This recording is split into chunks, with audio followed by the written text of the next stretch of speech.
Exercice numéro 17. Exploiter la loi des nœuds. Déterminer la valeur inconnue de l'intensité du courant électrique entrant ou sortant de chacun des deux nœuds ci-dessous.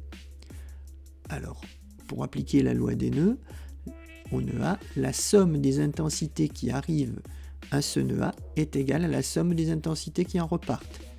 Nous avons donc I1 plus I3 égale I2. Comme nous recherchons la valeur de I3, nous en déduisons que I3 égale I2 moins I1. Comme les valeurs sont exprimées en milliampères, nous pouvons donc en déduire la valeur de I3 qui vaut 10 milliampères.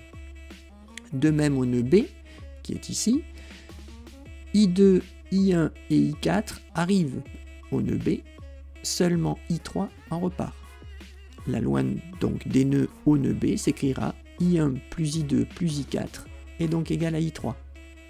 Comme nous recherchons la valeur de I3, I3 est donc égal à 45 plus 72 plus 15, 132 mA, car il ne faut pas oublier de convertir l'intensité 0,072 A en milliampères. Exploiter la loi des mailles, soit la maille suivante. Donc vous avez ici une maille qui est représentée. Or, dans une maille orientée, la somme des tensions au bord des différents dipôles doit toujours être égale à 0. Donc il faut orienter une maille, généralement dans le sens inverse des tensions représentées. On choisit donc la maille A, B, C, D. Et dans cette maille orientée, nous avons donc U1 plus U4 plus U3 plus U2 qui doit être égal à 0.